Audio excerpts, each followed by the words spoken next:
¿Cómo se llama este podcast? Todo bien. Todo bien. ¿Qué pasó? Pues hay que subrayar todo bien, porque si no, ya voy a ponerme a llorar. Eh, Es que puede ser Mira, a manera sarcástica o literal. Es-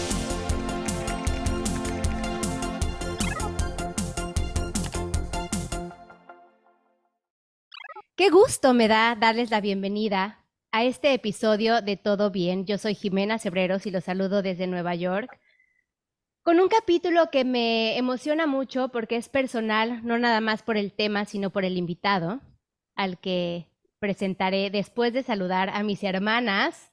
Jimena Allende desde la Ciudad de México. Jime, ¿cómo estás? Hola, ¿todo bien? Gracias a ustedes. Bueno, Todo, ahorita platicamos. todo bien. Y Ujú. Vero Rodríguez desde Miami, mi güera.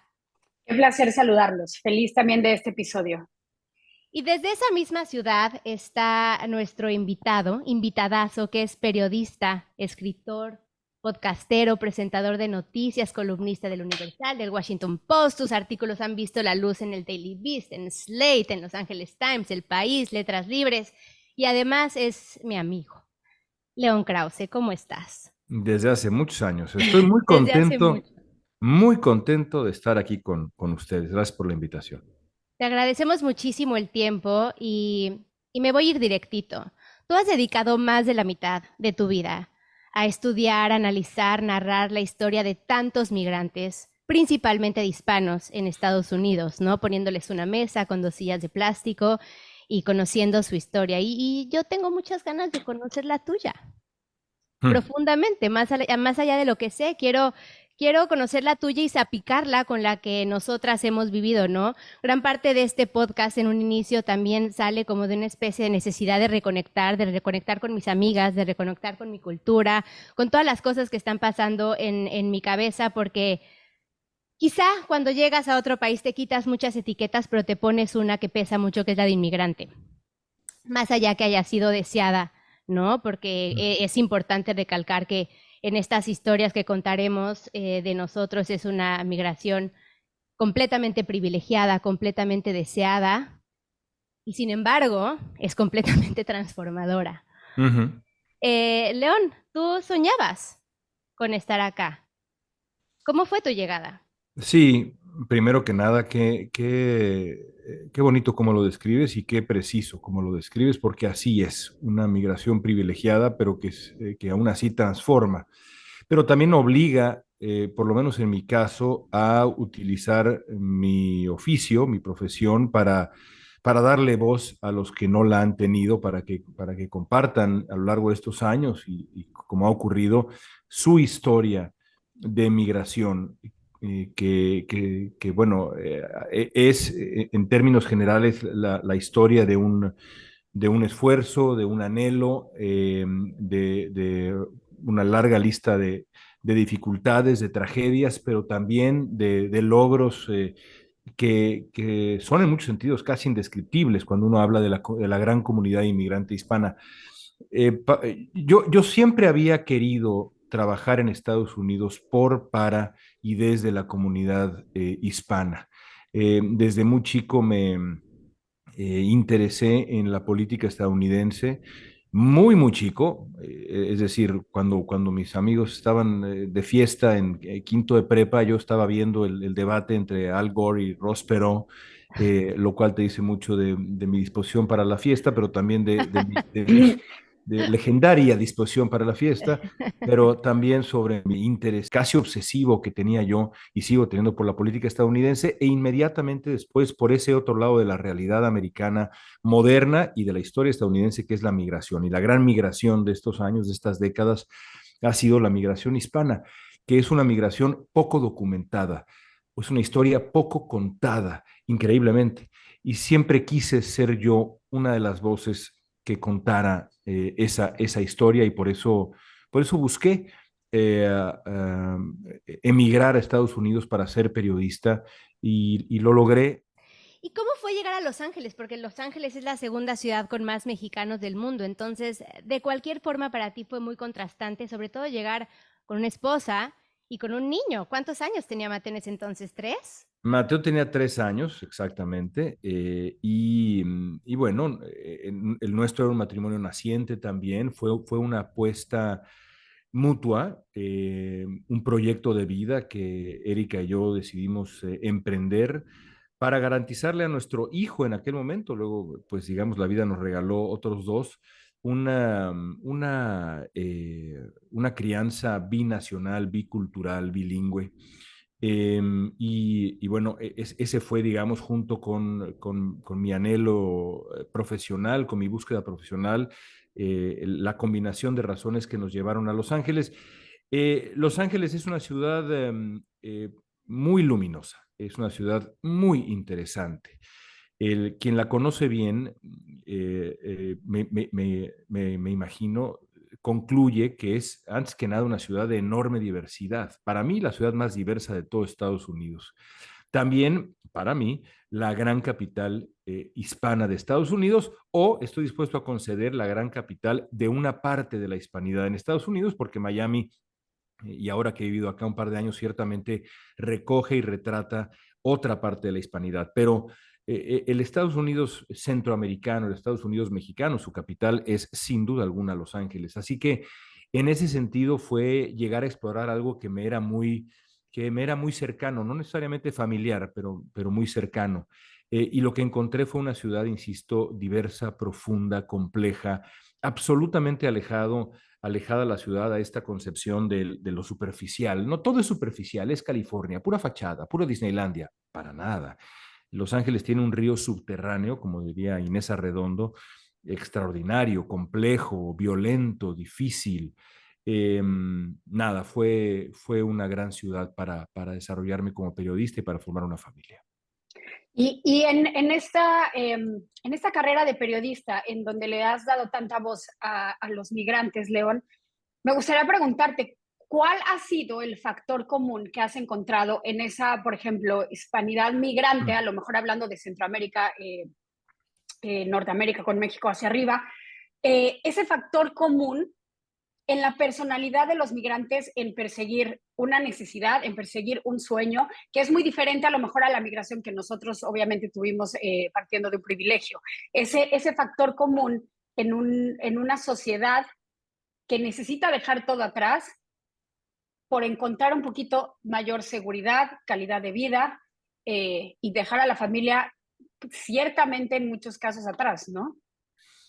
Una muy buena pregunta y te tengo dos respuestas. La primera de ellas es esta. Enorme esfuerzo y sacrificio, pero junto con el esfuerzo y el sacrificio, constante alegría. Es decir, Wow. no hay en las, y aquí tengo dos de mis mesas, hacía referencia Meni a eso, ¿no? A lo que hice entrevistando Mm. migrantes, llevando mesas de plástico y cada migrante, y no todos eran migrantes, algunos eran hijos de migrantes, pero cada persona que se sentaba la firmaba, entonces tengo cientos de firmas y aquí las tengo junto a mí. No recuerdo una sola entrevista en donde no haya yo dicho, esta persona enfrenta esa vida tan compleja, tan esforzada, que exige tanta disciplina, que exige tanto, tanto, tanto. Esa persona enfrenta todo eso con alegría. No hay una sola persona que enfrente todo eso con desánimo, con decepción, con carajo, ya tengo que levantarme otra. No. Y eso a mí me conmovió y me sigue conmoviendo. No. Alegría, esfuerzo, disciplina. Y luego descubrí otras cosas de otra índole. Por ejemplo, muchas historias comparten la figura paterna, la figura masculina es tóxica, es ausente, es contraproducente, es a veces incluso nociva.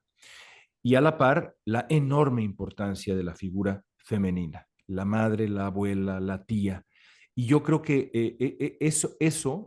sí son factores comunes, no universales, pero sí en muchos casos, a mí me han hecho reflexionar mucho sobre lo que somos como comunidad, ¿no? Esa figura ausente masculina y la enorme importancia de la figura femenina. En fin, hay muchas reflexiones, pero todo eso lo obtuve al escuchar cientos de historias de vida a lo largo de muchos años en la mesa en Los Ángeles por Univisión. Esto que mencionas del padre ausente y la madre como el todopoderoso es muy mexicano, ¿no? Y creo que nos simbra a todos. ¿Cómo era para ti escuchar todas estas historias siendo tú un migrante y empezando tu camino allá? ¿Qué contrastes quizá incómodos veías? Bueno, no sé si incómodos, más bien cada vida que yo escuché fue, digamos, digerí esa vida con profunda humildad periodística y también cada una de esas entrevistas fue como un pequeño ladrillo, un pequeño bloque que me fue construyendo también como persona. Es decir, yo estoy convencido que el compromiso verdadero del periodista, y eso he tratado incluso de enseñarlo cuando he tenido la oportunidad de dar clases en universidad, el compromiso esencial del periodista no está con los poderosos ni con los famosos, sino con quien no es poderoso y con quien no es famoso. Esas son las voces que tenemos la obligación de transmitir, de defender, de escuchar, de figurar. Lo otro es muy divertido, es como un cuadrilátero y bueno, sí, por supuesto, el, ¿no? El spotlight famoso, ¿no? Y estar en el escenario con un político, etcétera. Es muy divertido, pero realmente lo nuestro tiene que ser eso, el periodismo de comunidad y esa es mi vocación. Me volví un periodista comunitario. Ya lo era en México en algún sentido, pero en Los Ángeles me consolidé como un periodista comunitario y esa es mi vocación, incluso mi estructura moral. Y hay una parte, no sé si la ven ustedes, que compartimos los migrantes, más allá si haya sido por necesidad, elección, etc. Hay momentos en donde lo mexicano te sale por cada uno de los poros y que quisieses, no sé, regresar a tu país a vivir esos momentos. A mí me pasa y siento, León, igual me voy a adelantar, que te vas a identificar. Cuando mis Pumas, bueno, hace mucho no lo ganan, ¿no? Pero cuando ganan algo o les está yendo bien, dices, ¿qué ganas de estar en Ciudad Universitaria y estar en el estadio y estar ahí con tu gente? Hay cosas que, por más que hay mucha migración, y León y yo que estamos en Miami, que conoces, por supuesto, muchos hispanos, a muchos latinos, pero no es lo mismo que vivirlo en tu país. Seguramente tú con tu Cruz Hmm. Azul vivirás algo parecido. Eh, bueno, sí, sí. Aunque con Cruz Azul es una cosa singular, porque la verdad es que tiene uno un fatalismo, Singular es un gran adjetivo para describir a así es, todo lo que sucede alrededor de Cruz Azul. un fatalismo muy especial, la verdad. Yo siempre seré cementero, luego de pronto ahí hay polémicas porque hace muchos años, desesperado, hice una declaración de que ponía yo en pausa mi afición por Cruz Azul para castigar a la directiva, pero bueno, o sea, hay gente que me lo sigue recordando y me dice, ¿tú qué le puedes ir a Cruz Azul? Pausado. Y yo, pausado así, o sea, se volvió una cosa, ¿no? Entonces yo siempre respondo, bueno, eso lo hice para presionar a la directiva, creo que funcionó. No, tú nunca más deberías. En fin, la Sí. pasión futbolística es maravillosa y muy divertida. Pero, pero tu pregunta no iba por ahí, tu pregunta iba sobre la nostalgia. Momentos, ajá. No, mira, sí, evidentemente, yo extraño cosas de mi país, por supuesto, eh, y extraño a mi familia y extraño a mis amigos, pero al mismo tiempo, y eso sí, por ejemplo, regresando a la pregunta de Meni, eso sí lo aprendí con la mesa. Los migrantes no están mirando atrás, por lo menos los migrantes a los que yo entrevisté, que son los migrantes centroamericanos, los migrantes mexicanos. La migración de Miami tiene otras características, pero me concentro en la de allá, que es la que conozco más. No están mirando atrás, no están añorando necesariamente. Han decidido construir en Estados Unidos. Si les dieras a escoger, quizá no se hubieran ido de México. Por Claro. supuesto que no se hubieran ido de México. Nadie quiere dejar atrás a los padres y a los abuelos y a los tíos correrse el riesgo de no estar ahí cuando los padres fallecen, como le pasa a muchísimos inmigrantes, o no ver nacer a los sobrinos, en fin, ¿quién quisiera perderse eso? ¿Quién quisiera estar lejos de la familia? Y sin embargo, la necesidad y también las ganas de mejorar, de crecer, de ofrecerle a los hijos una mejor educación, o en algunos casos una educación ya sin adjetivos, es suficiente como para dar ese paso. Y también así interpreto esa alegría a la que yo me refería. Son unas ganas, absolutas ganas de ser más, de ver a los hijos ser más. Y yo comparto eso con mucha humildad. Eh, yo me fui de México, quemé todas las naves y vine a conquistar acá algo, una vida, a tener dos hijos más, um, a hacer algo distinto. Y en esas estoy, en esa conquista todavía, y creo que nunca dejaré de estar ahí porque uno nunca deja de ser inmigrante. Eso también es verdad. Uno no es de acá. Por más que uno de pronto sea de acá, uno no es de acá. Y bueno, ese es el destino de los inmigrantes acá, y también el destino de mis bisabuelos cuando fueron a México. Y bueno, es la historia de la humanidad. Sí, traes sangre inmigrante, ¿no? Vienes de abuelos inmigrantes, tú eres inmigrante y hablas de tus hijos y yo tengo un hijo también acá y de esto que son biculturales, bilingües, binacionales. Nicolás tiene 3 años y siento que se empieza a dar cuenta, por ejemplo, del lenguaje, ¿no? Ya habla los dos idiomas, habla como un niño de 3 años, pero ya habla los dos idiomas y el otro día me preguntó, ¿quién habla español? ¿No? Porque se da cuenta que pues, en su clase, sus maestros, amigos, todos hablan inglés, las películas se hablan en inglés. ¿Quién habla español, no? Y fue donde me enfrenté por primera vez a decir, ok, va a empezar a llegar el momento de tratar de explicarle lo más posible que lo que es ser de dos naciones y como sus padres son de México, ¿no? Y ¿cómo le haces tú, León? Porque hay una pregunta que tengo muy especial en tu caso. Tú llegas con un niño de 3 años, más o menos la edad que tiene Nicolás, ¿no? Que ya, no sé si recuerdos, pero se crió estos años tan importantes, sus primeros 3 años importantes en México. Se Sí. crió con ciertas cosas de nuestro territorio. Versus tus hijos que nacieron acá, que son, pues, de alguna forma 100% gringos. ¿Qué diferencias notas entre ellos dos? Hmm. Es una muy buena pregunta. Yo te diría que lo primero que hay que evitar es que en el caso de tu hijo sea Puma como su padre. Eso es fundamental. Eso es una cosa muy importante que hay que evitar. Es un proceso, yo puedo ayudar, quizá no para Cruz Azul, pero Por hay cosas favor, que hay que ¿no? evitar en la No, vida. para Cruz Azul tampoco, Te pero lo Eh, juro. apoyo la bueno, moción de quizá, León. quizá la humildad cementera es preferible a esa enfermedad que ser A la Puma garra Puma. o americanista. En fin, hay Ah, cosas no, que hay Ah, ahí que, sí. yo iba a hay decir cosas que que hay que sí, la evitar. enfermedad Puma, sí, estaba completamente de acuerdo, pero ya cuando metiste a la América, sí, No sé, hay cosas básicas que uno tiene que enseñar a los hijos, incluso si nacen o crecen en Estados Unidos. En fin, ya hablaremos de eso en privado, es muy importante. Ya te pasaré algunas recomendaciones. Mira, sí hay evidentemente una diferencia, y una de las diferencias es el idioma. Mateo llega a Estados Unidos con el español ya dentro. Y para Alejandro y Santiago, pues ha sido más complicado porque todo el entorno, en efecto, es en inglés. Y Estados Unidos es un país en muchos sentidos muy provinciano. Es un país, yo no sé cuántos amigos, claro, tú vives en Nueva York y ahí la cosa es un poco distinta, pero ¿cuántos amigos americanos? No estoy hablando de amigos hispanos o amigos franceses, o no, no, no. ¿Cuántos americanos que se apellidan Williams conoces que son bilingües? Y no necesariamente pensemos en español, de nuevo, en Miami hay mucha gente así, pero en mi caso, en Los Ángeles, mis amigos estadounidenses, muy pocos eran bilingües. No sabían hablar otro idioma. El proceso para conseguir un pasaporte estadounidense, por ejemplo, es muy interesante.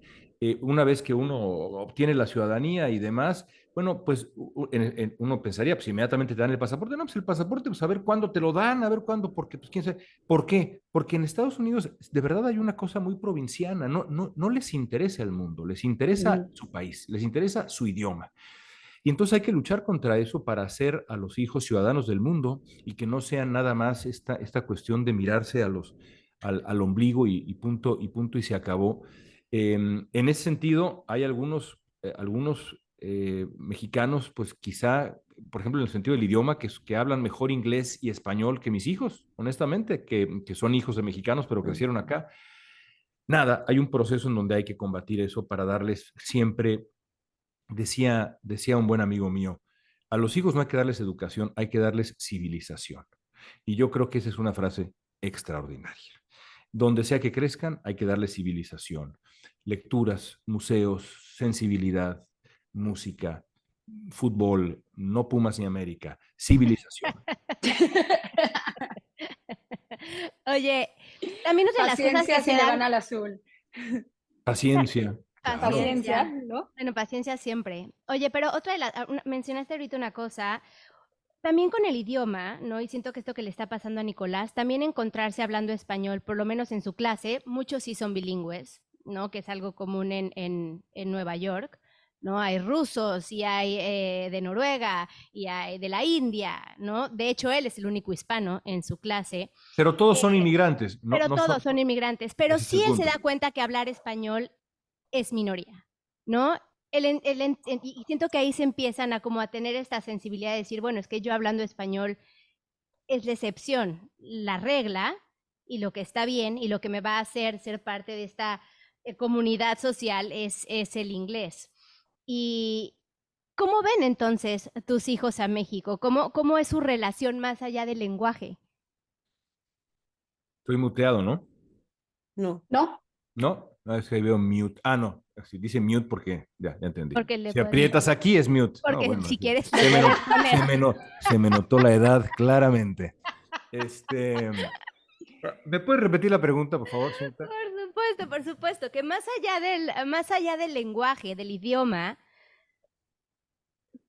¿cómo es la relación de tus hijos con México? Porque muchos Ya. de los de segunda generación acá y primera quizá dicen no soy ni de allá ni de acá, no lo que mucho decíamos, pero Mm. quizá ellos se sienten más de acá y no de allá. Mira, te voy a responder con una experiencia periodística y también hablaré de mis hijos, pero hace muchos años conocí a un inmigrante mexicano, michoacano, un hombre extraordinario, de hecho escribí sobre él para Letras Libres, llamado Benavides Guaroco.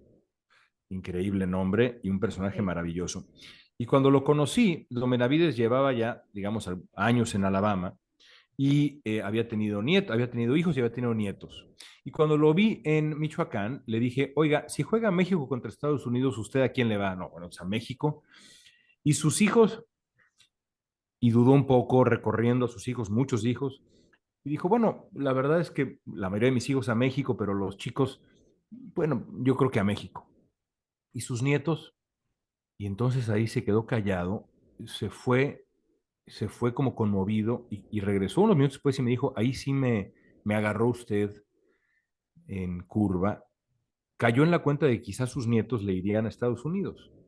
Eh, Mira, yo creo que la naturaleza de la migración también implica una asimilación eh, cultural.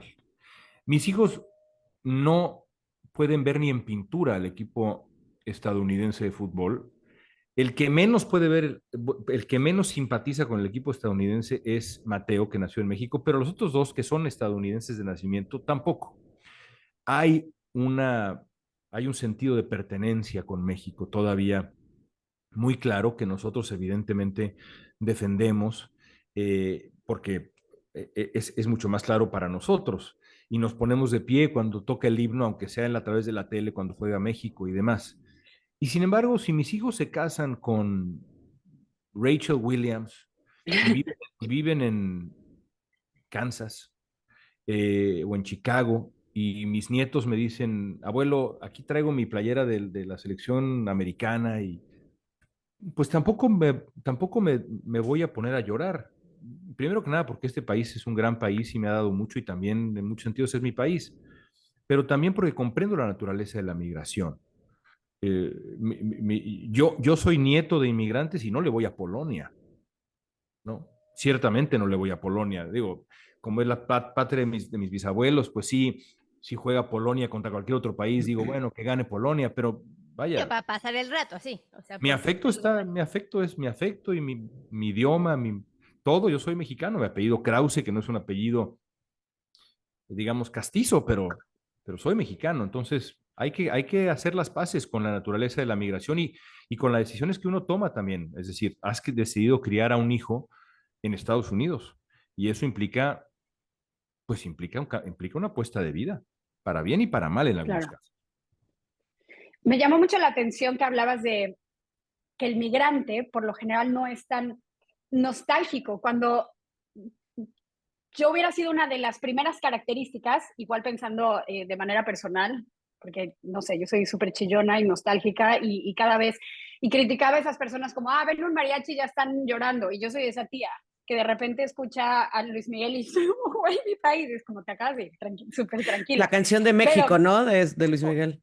y, o sea, yo puedo llorar, pero entonces creo que más bien, o pensando, no sé, en el síndrome del jamaicón, a mí me pasa, y estoy en Miami, y es posible conseguir pues, tortillita de maíz o algo como que sea como más mexicano, pero Más o aún menos. así, ajá, aún así no es lo mismo. Pero creo que lo acabas de describir muy bien. Por ejemplo, ese fervor con la selección mexicana cuando hay un partido, lo vivimos ayer, en el momento que estamos grabando, por supuesto, este podcast, ayer el México-Uruguay, donde se pare esta selección, existirá un lleno.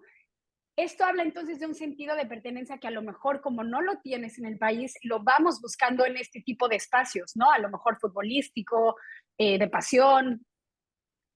Es que yo creo que, y el equipo mexicano para mí siempre ha sido fascinante como fenómeno en Estados Unidos, y por eso me da tanto coraje cuando la gente dice, nah, el fútbol no importa. No, no.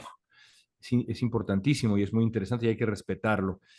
Es un muy buen ejemplo, es decir, el equipo mexicano le da a la afición, por supuesto, cuando vas al estadio, de manera clarísima, pero incluso cuando no, cuando juega México, cuando hay una Copa del Mundo, etcétera, le da a la afición en Estados Unidos eh, un momento de pertenencia, de poder sentirse plenamente mexicano, libremente mexicano, orgullosamente mexicano, con la playera verde, pegar de gritos, decir locuras, ser mexicano en el sentido más profundo, cultural, en fin.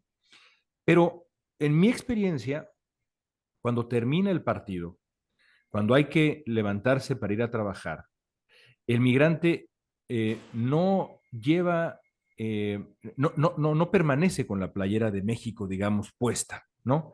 Ni está pensando en la mañana, qué ganas de volver a mi terruño. No, está pensando en el trabajo del día, está valorando el hecho de que él se dedicaba, y no estoy poniendo un ejemplo al aire, sino un ejemplo que conozco, él se dedicaba a vender leña que traía del cerro con un burro en Puebla, y su hija se está graduando de contabilidad en la Universidad en Los Ángeles. ¿Cuál nostalgia? ¿Cuál nostalgia? Pertenencia, Claro. pero vida. Para adelante, se me pone la carne de gallina al decirlo, para adelante, para atrás, qué pérdida de tiempo. Y eso es lo que a mí me parece tan enormemente admirable de la comunidad que yo conozco bien. Y es lo que encontré en cientos y cientos de entrevistas.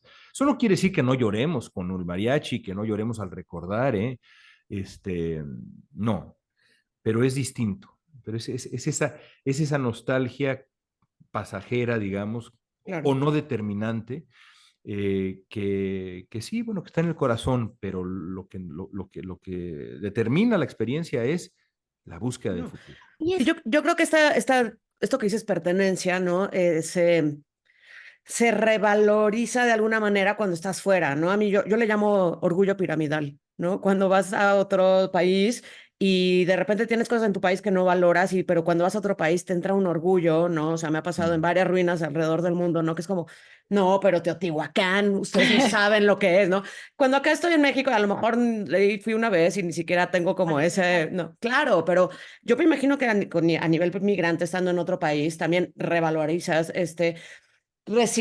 resignificas todo lo que tenías en tu país y sí, a lo mejor con algo de añoranza, si se puede decir así, pero más como identidad. Y como dices, pero en el pasado un tipo de identidad, pero para adelante otro tipo de identidad, ¿no? Es como, Sí, No, como por esta dualidad. supuesto, por supuesto, y eso también es parte de lo que es notable de la experiencia migratoria, el, el, el darle valor a cosas que, es decir, la gente que puede reunirse con sus padres eh, o con sus tíos o sus abuelos, ya ni hablemos de sus abuelos, eh, una vez al mes para comer. Uf, qué envidia, ¿no? Qué envidia. Qué envidia. Y de nuevo, si estás allá, lo das por hecho o tratas incluso Ujú. como de evitarlo, ¿no? La comida de los Otra vez, la domingos. comida los domingos. A ver, momento, tampoco soy un nostálgico, por eso dije una vez al mes, porque luego también hay gente que Cada va domingo todos los está domingos pesado. y yo creo que ahí es un poquito una exageración, pero una vez al mes. Si yo contara el día, la cantidad de días que he visto a mis padres en 14 años, pues no son tantos, ¿eh? No son tantos días. Y si ahí nos vamos para abajo y hablamos de mis tíos con los que crecí, o mis primos, o mis amigos, pues la cantidad de días se vuelve cada vez menor, hablando de una pirámide, pues al revés, una pirámide invertida, ¿no? Cada vez menos días. Y eso, eso, por ejemplo, esa es una nostalgia, sí, yo creo, en mi caso, por supuesto, y en el caso de todos, muy activa. La nostalgia de la gente, de tu gente. Pero bueno, ahí también hay un proceso de resignación de decir, bueno, esto es lo que nos tocó vivir. Claro. Nos tocó ser hay una generación, la generación de mi padre, bueno, mi padre, su padre llegó a México siendo muy pequeño, mi padre es el primer Krause que nace en México y él ha vivido toda su vida en México. Y probablemente morirá habiendo vivido toda su vida en México. Bueno, él no le tocó irse de México. A mí sí me tocó irme de México. A mi generación sí. Mi hermano sigue en México, pero yo, a mi generación, sí le tocó irse de México.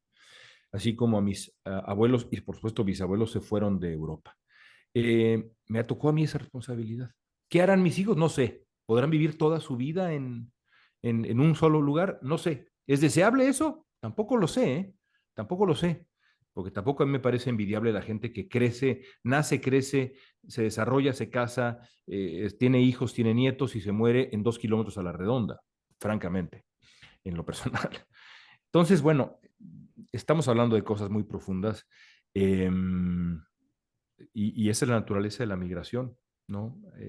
Costo de oportunidad, algunas cosas que no tienes, que sí tienes, y la obligación es valorar todo lo que uno tiene y ya, pues esa es la definición un poco de la vida, ¿no? Es que Cuando tengo te tocó demasiadas... migrar, Perdón. perdón, Meni. Ay, sí, no, no, perdóname No, también. perdóname. Ay, no, No, por güerita, favor. vas tú. Perdónense, perdónense. Bueno, está bien. Eh, algo que después de migrar, que más o menos supongo tenías un poquito, es una aventura, pero un poquito planeado, voy a buscarle por acá, a lo mejor me siento así ciertos días. ¿Hubo o existió alguna cosa que te sorprendió vivir, decir, madres? O sea, yo neta no me imaginaba sentirme de X o Y manera al echarme en esta aventura, ¿no? Al tirarme este clavado. Mm. Pues mira, qué pregunta tan complicada. Yo creo que la paternidad le suma complejidad a todo, ¿no? Conforme pasan los años, por ejemplo, con este asunto del idioma del que hablaba Meni, de pronto uno dice, habré tomado la decisión correcta, ¿no? Habré tomado la decisión correcta al traerme a mi hijo o digamos, a estos dos, solamente los dos chicos que tengo, solo exponerlos a la realidad estadounidense, debería yo buscar otra apuesta, debería yo sacarlos de aquí, darles otra opción. Em, la verdad es que siempre uno está preguntándose si hizo bien o mal. Y el otro asunto es que el Estados Unidos al que yo emigré no era este Estados Unidos, y eso también es algo muy complicado y complejo, Mm. más que complicado, porque este es el Estados Unidos de Donald Trump, por lo menos la mitad de este país es el Estados Unidos de Donald Trump. Es el Estados Unidos en donde Donald Trump está cerca de volver a la presidencia. Y eh, ni aquel Estados Unidos de Barack Obama, en donde había por primera vez un presidente afroamericano, era ideal, ni este es una pesadilla, pero ni de lejos. Pero uno está obligado como padre y como ser humano a leer bien la historia, a leer bien los vientos de la historia. Porque lo que entiendes también cuando emigras, o por lo menos con el tiempo, y insisto, aquí yo no sé si tú tengas hijos, pero Meni sí tiene hijos, lo que vas entendiendo con el paso del tiempo es que mientras más tiempo te quedas, tu apuesta también determinó la vida de tus hijos. Y bueno, por supuesto, eso está en la base, por ejemplo, de los famosos Dreamers, ¿no? Que dicen, bueno, a mí me trajeron aquí sin que yo tuviera nada que decir, que opinar, yo no pedí que me trajeran a Estados Unidos, Claro. ¿qué culpa tengo del, no? Y bueno, pues sí, lo mismo, y yo traje a Mateo, tú concebiste a tu hijo en Estados Unidos, pero es decir, tus decisiones como padre están imponiendo un sendero a tus hijos porque es lo que crees que es lo mejor. Y pues es lo mejor, pues Dios quiera. Entonces, Claro. eso es a mí lo que, digamos, quizá es una respuesta un poco más abstracta a lo que me preguntabas, pero eso es lo que a mí me pone a dudar No, siempre. pero lo entiendo muy bien. En mi caso, yo llegué acá, en realidad, porque me casé y el esposo de mi trabajo, El perdón, esposo tengo un El poco del esposo de mi de... trabajo de mi trabajo. esposo. El esposo de mi trabajo, el trabajo ¿Cuánto de... llevan Espero casados? espero que no tengas un esposo en tu trabajo, porque entonces eso sí va a complicarse las cosas. Ahí ya sería un tema. Edítalo.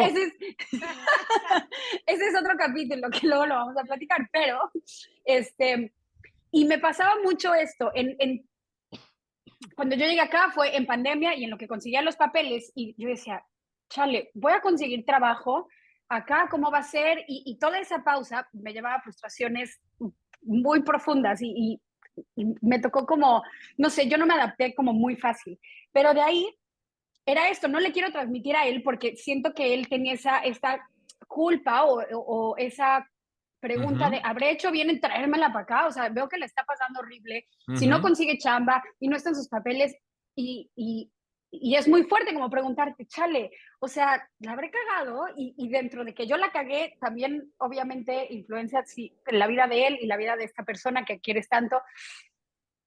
Pues nada, solo quería compartir mi empatía, es fuerte, No, no, no, no, no, en mira, esas no, preguntas. me sumo brevemente, me sumo, por supuesto, es decir, yo también lo pienso, mi trabajo trajo aquí, sin la oferta de trabajo, sin el trabajo no habría yo venido a Estados Unidos y mi trabajo trajo aquí, mi vocación, mi profesión trajo aquí a Erika y a Mateo y por supuesto al principio, sobre todo cuando yo pues dejaba a Mateo en la escuela y Mateo pues lloraba porque no hablaba inglés y yo sabía que mi mujer estaba sola y no teníamos tantos amigos. Pero ese proceso, a pesar de que hemos construido una vida, pues continúa y más ahora que nos desarraigamos otra vez, porque pues también hay Claro. la migración interna, ¿no? O sea, en Los Ángeles habíamos construido pues un andamiaje enorme y pues adiós al andamiaje y vente a construir otro andamiaje al otro lado del país. Entonces, por supuesto, yo entiendo muy bien y yo comparto, digamos, yo soy en este caso el esposo de tu trabajo, así que yo comparto, yo lo veo desde este otro lado y la responsabilidad, pues sí, también se siente. Yo Y comparto ese es otro también. tema, ¿no? Los amigos. O sea, y Uf, sobre todo a nuestra edad. Yo tengo 41 y me ha costado muchísimo encontrar como alguien que decir, la neta sí te quiero ver mañana, o sea, está chido. Que no sea como, chale, llevo 3 meses sola, encerrada, pues chance puedes, date la oportunidad. Y me pasaba y, no sé, iba por un café con la amiga que conociste en la clase y decía, ¿qué chingados hago aquí? No estoy entendiendo, ni siquiera me cae tan bien, ¿sabes? Es como, y es un proceso que estás viviendo a los espero que 41 nadie de la años. gente con la que vas al Esté gimnasio esté escuchando escuchando este este podcast, podcast. Esperemos, para que no pierdas a esa una Seguro, amiga con el No, café. porque hablaban en inglés. seguro no habla hablaban en español, inglés, es lo que iba a decir, entonces, seguro exacto, no hablan me español. conoces. Oye, pero Meni, ¿ibas a decir? sí, yo me relaciono con muchísimas de las cosas que están diciendo. Por la parte de Vero, yo también en un inicio me vine por el sueño y por el trabajo de mi esposo, ¿no? Y para mí fue súper marcado que tanto yo no podía soltar el ancla de mi país. Por 10 meses, 11 meses estuve viajando cada 10 días a México para trabajar en Televisa, en ese entonces en Canal 5. Y así lo estuve haciendo por 10 meses hasta que me destrocé emocionalmente, porque al no quitar el ancla, entonces yo no estaba ya en ningún lado y el trayecto en avión se volvía súper incierto para mí, porque llegaba a un país que ya no era mi país, llegaba a una casa a la que ya no era mi casa y llegaba acá y tampoco lo era. Entonces fue muy duro. De hecho, a mí para soltar la cuerda, lo que más me ayudó fue justo empezar el proceso de Green Card, los meses que no puedes salir, y Ay, entonces me forcé a decir, bueno, ya no puedo estar allá. Y justo esta nostalgia de la que hablabas, que yo también tuve mucho al principio, siento que va más profundo, que es una nostalgia de duelo personal, de dejar ir la persona que eras, porque ujú. eso es lo que nos llega a nosotros, porque ese México que yo dejé hace 10 años no existe y lo veo cada No, vez que voy, me explico, voy y para ver a mis amigos, a tu querido hermano, pues bueno, tengo que 3 semanas antes decirle, a ver, Daniel, ya apartaste la fecha de ta, y ver en qué momento te puedes mezclar y en qué,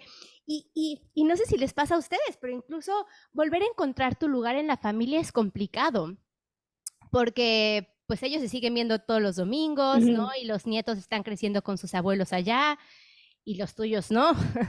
Y tú no, entonces de pronto llegas y te sientes de alguna forma el otro. Y, no, y sí. ya te sientas a la mesa a comer y esa silla ya no se siente tan tuya, güey. ¿No? Y las conversaciones de pronto, ¿a qué? ¿Qué pasó el fin pasado? ¿Qué pasó? Y es bien extraño, porque eso es extrañar un México que es una idea, que ya no existe. ¿Cómo se llama este podcast? Todo bien. Todo bien. ¿Qué pasó? Pues hay que subrayar todo bien, porque si no ya voy a ponerme a llorar. Eh, Es que puede ser Mira, a manera sarcástica o literal. Exacto, ya como te lo es entiendo, ya Tú te siempre eliges todo el entiendo. bien. sentido. No, a ver, ¿sabes qué? En el fondo, déjame regresar a mi chistorete para decir esto, Meni. Es que en el fondo todo bien, realmente. Es decir, lo que estás viviendo y lo que he vivido yo también, también tú has estado ahí muchos años, yo un poco más en Estados Unidos. Y bueno, pues es decir, me parece, Vero, que tú menos, pero por ahí, digo, ahí vas, estás acá, ¿no? Este, es la experiencia que han vivido los inmigrantes desde que comenzó la migración, desde que ¿no?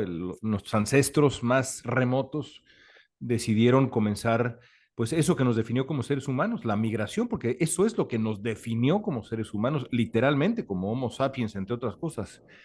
Y ese reto, ese desafío, y también, de nuevo, regresando a lo que decía yo te tocó a ti, no le tocó a tu mamá, no le tocó a tus tías, no, te tocó a ti. Te tocó a ti ser quien migre. Y tiene también, y eso implica también el hacer las paces con esta suerte de desarraigo doble. De decir, pues en México no me encuentro ya tanto, no es mi hogar. Y en Estados Unidos, pues es un poco mi hogar, pero tampoco es mi hogar. Y yo me imagino que mis bisabuelos polacos que llegaron a México y que construyeron una vida, y mi bisabuelo que era sastre y que puso una pequeña sastrería que cerraba siempre a la misma hora para que su mujer le trajera de comer y comían juntos sobre la mesa del sastre, y amaba la comida mexicana y la sobremesa mexicana y los mangos y el paisaje mexicano, y tuvo una vida, hizo una vida, pues de una u otra manera no se sintió también plenamente mexicano porque no lo era. Y está bien, todo Ujú. bien, ¿no? Todo bien. Em, porque esa es la apuesta que había que hacer. Esa es la apuesta que había que hacer, porque ¿cuál era la otra apuesta en tu caso? En el caso de Vero, en el caso mío, y no hablemos de los grandes protagonistas de esta historia, que son las personas que firmaron mi mesa. si no era dejar esa tierra y ver alejarse el pueblo y decir, quizá no voy a volver a ver a esta gente o los volveré a ver en 20 años o quizá nunca y no voy a enterrarlos y no voy a escucharlos de nuevo, pero ¿cuál es la alternativa? Quedarme aquí y ver pasar los días y los años, pues no. Así que hay que hacer las paces con las decisiones que uno ha tomado y mirar cómo ve la gente todo el proceso, con alegría auténtica, no de me voy a obligar, porque no, con alegría auténtica, ¿sabes? Y gozar esta locura que es la vida. Ahorita que hablaban de este sentimiento de, no pertenezco tanto acá, pero tampoco aquí, me acordé de un poema, un poemita chiquito que había guardado nada profundo de Pinterest. Dije, lo voy a buscar ahorita. Y dice así: So, here you are, too foreign for home, too foreign for here, never enough for both. Que a veces es ese sentimiento, ¿no? A lo mejor no es completamente cierto, pero es ese sentimiento de no pertenezco aquí, pero también estoy muy lejos de allá y tampoco ya pertenezco allá. No me siento bien en ninguna de las dos. Hasta que encuentras, yo creo, justo en este sentido de todo bien, hasta que encuentras ese camino que es, sí, no, ni de aquí ni de allá, pero de esto sí, de aquí para adelante. Entonces, todo Sí, bien. estoy de acuerdo contigo y luego pues también para mí por lo menos la satisfacción de haberle dado a los hijos em, civilización, insisto, ¿no? Iba yo a decir educación, pero no civilización. Y sí, educación, ¿no? Yo no tengo la menor duda de que mis hijos han recibido una mejor educación formal y también informal que la que yo recibí. Y estoy seguro que eso sí, absolutamente todos los inmigrantes eh, que yo he entrevistado estarían de acuerdo con eso en su caso, porque este país sí da oportunidades que el nuestro no da. Eso es una realidad. A pesar de las enormes dificultades, a pesar del clima político, a pesar de tantas cosas, el costo de la vida sí da oportunidades que el nuestro no da. Y yo conozco tantas historias extraordinarias de desarrollo de generación en generación, tan extraordinarias, impensables en muchos sentidos, brincos insisto, vender de un padre que vende leña que trae en un burro del cerro en Puebla a una profesionista en contabilidad que está haciendo su MBA bueno, pues, ¿qué es eso, pues? ¿Qué magia es esa? ¿Qué cosa increíble es? Bueno, este, eso es lo que es posible en Estados Unidos. Claro, ese ejemplo está padre porque estamos hablando de educación, ¿no? Y la gente como que tiende a ver el progreso, el éxito como éxito financiero, ¿no? Como relación con eso. Y pues no necesariamente es así, simplemente la educación que ofrece, a lo mejor muchas veces gratuita, Estados Unidos a lo mejor es más, de más nivel que algunas que podemos encontrar en México, ¿no? Yo no generalizaría, pero sí estoy de acuerdo contigo. Es decir, para gente quizá con ciertos recursos podría haber un debate, pero para gente que no los tiene no hay ningún debate. Es Correcto, decir, correcto. yo te puedo decir es que además, eh, no sé, me acuerdo de un padre salvadoreño u hondureño, no recuerdo exactamente la nacionalidad, que conocí en un albergue de Tijuana. Él quería migrar con su hijo, habían dejado atrás a la madre y a otro hermanito chiquito. El niño tenía 7, 8 años, de verdad no más. Y cuando yo los entrevisté, el padre estaba agotado, exhausto, claramente rebasado un poco por la nostalgia, con los ojos llorosos. El niño era una chinampina, no paraba de ir para acá, para allá, para aquí, para allá, para allá. Alguien le había regalado una playera de la selección mexicana. Y cuando me senté con ellos, bueno, ¿por qué te fuiste de tu país? Le pregunté al padre. Y yo, es decir, lo que uno esperaría es, no, pues porque quiero mandar dinero para mi esposa, para quién sabe qué. Y su respuesta fue, porque mi hijo quiere ser doctor. Y yo he oído que en Estados Unidos hay escuelas en donde puede ser doctor. El niño tenía 8 años. Claro. Y el niño estaba sentado ahí y decía, sí, yo también, yo lo que quiero es que mi sueño siempre ha sido que siempre quiero ser doctor. A lo mejor no va a ser doctor, pero el anhelo era un anhelo de progreso personal. No era por ganar unos cuantos dólares. Eso es justo mi punto, sí. Eso, claro, y eso es importantísimo. Y es genuino además, no era una, Totalmente. ¿no? No, el sueño americano Eso sí. no radica en unos dólares, sí, pero no, radica en poder decir, la siguiente generación estará mejor que esta generación. Claro, ¿no? Y hablando también de calidad de vida, ¿no? O sea, sin irnos al, digamos, al progreso de acumulación monetaria ni nada de esto, relación, sino simplemente calidad de vida de tener agua, ¿no? Estamos hablando de países sudamericanos, incluso en muchas zonas de México que ni siquiera tienen acceso a los derechos básicos universales, llámese casa, agua, alimentos, ¿no? Ya de entrada ahí, ¿no? Claro que hay ¿Sí? oportunidades en México, claro que hay grandes universidades, claro que el niño pudo haber sido doctor en México. Ese no es el punto, estamos hablando de la norma, me refiero a norma, ya, entiéndase como mayoría, ¿no? Sí, sí, y de nuevo, tampoco idealizo, pero de pronto, bueno, si el niño entra al sistema de educación pública en Estados Unidos y destaca, la movilidad es más posible aquí, es más Sí, posible aquí, la gente exactamente. no se equivoca, la gente no se equivoca al leerlo así. Eh, por supuesto, ojalá que nuestros países deberían ofrecer un destino mejor y nadie tendría que irse. Em, por desgracia, no estamos ahí todavía. Claro que eso sería como arreglar el problema de raíz, ¿no? O sea, de todas las migraciones. Es correcto, es correcto. Ahora, para que eso pase, pues falta Oigan, mucho. antes de que cerremos, me gustaría tocar un último punto que me parece importante y siento que han salido destellos de eso durante la plática. Dijiste, ¿no? Yo no me imagino una vida donde los padres y abuelos y hijos y nietos crecen en una redonda y hacen toda su vida. Y hay una evolución que te da el salir de tu núcleo y encontrar tus propios valores y tus propias etiquetas y tus propias formas de vida y demás. Pero también México y Latinoamérica en general, que somos muy de familia y muy de comunidad y muy de crecer en las mismas 2 cuadras por el siglo de los siglos, también vemos de pronto, juzgamos mucho a aquel que vuela del nido y sale, ¿no? Y lo podemos ver incluso con actores o futbolistas, que les vaya bien o les vaya mal para el mexicano es muy agridulce. Y también de pronto se puede sentir incluso en familia, ¿no? Aquellos que se fueron se ven juzgados desde Ujú. un núcleo familiar. ¿Tú sentías esto como un común denominador en las historias y en tu historia y en las historias de los inmigrantes que conoces? Es una pregunta muy profunda. Bueno, en mi historia no, pero en realidad mi historia de migración, como bien señalaste tú, y qué bueno que así lo hiciste, las nuestras son historias de migración que no son en ningún sentido emblemáticas. Eh, yo creo que tenemos una relación muy rara con quien se va.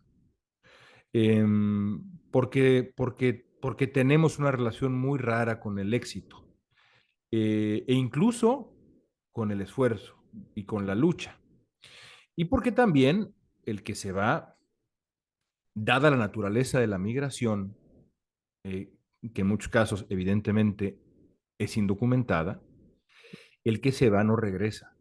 Y también el que se va incurre en muchos casos, obligado a que así sea, dada la naturaleza, digamos, indocumentada de la migración, y en otros casos por la irresponsabilidad, porque se construye otra familia, en fin, por otras razones, también incurre en un abandono, ¿sabes? Y el abandono también es durísimo. Es decir, había un documental maravilloso de Juan Carlos Rulfo que se llama Los que se quedan. Ujú. Bueno, hay que ver la historia de la gente que se queda. Y la gente que se queda también la pasa mal, Mm, también se pregunta por qué yo no, ¿no? ¿Por qué me dejaron, ¿no? Y es difícil explicarle a un niño, te dejaron porque es la única manera de que pudieras comer, ¿no? Porque quizá la cabeza lo entiende, pero el corazón no tanto. Entonces es una relación muy, muy complicada con la migración, y sí tenemos una relación muy complicada con el esfuerzo del otro y con el éxito del otro. Y eso hace todavía más difícil y complejo el fenómeno migratorio, porque en efecto no es que se vea a quien se va siempre de manera con admiración y con respeto, ¿no? Hay reacciones muy distintas, también hay envidias de que con el que se fue construyó esa casa y yo no tengo esto. En fin, es para mí, y por eso le he dedicado mi vida, uno de los fenómenos más humanos, conmovedores, interesantes, y podría yo seguir encontrando adjetivos de esa naturaleza de la historia moderna. Y es una historia que no se ha contado lo suficiente, ni de lejos. No hemos ni empezado a rascar la historia de esa migración en Estados Unidos y en los países de origen. No se ha contado bien, hay que contarla. León, muchísimas gracias de verdad por tomarte todo este ratito para platicarnos todo esto. Si les gustó el episodio, por favor, denle like, compártanlo, suscríbanlo. Ojalá te volvamos a tener por acá pronto. No, bueno, pues ha sido un placer platicar con ustedes tres. Gracias por esta conversación que me ha hecho explorar capítulos de mi vida, explorar el alma, francamente. Gracias, las felicito mucho y espero volver pronto y espero que nos veamos en persona, porque de nuevo, Ojalá. ya es hora, caray, no es posible. Ya es hora, Lion. Bueno, un Suerte a besote. tu Cruz Muchísimas Azul. gracias. Uf, Que la enfermedad puma es Dios, bondadosa. Dios te escuche y para nuestra selección mexicana. En fin, Dios nos No, gracias está más Muchísimas difícil. gracias, León. a ustedes. Suerte. Bye. Bye.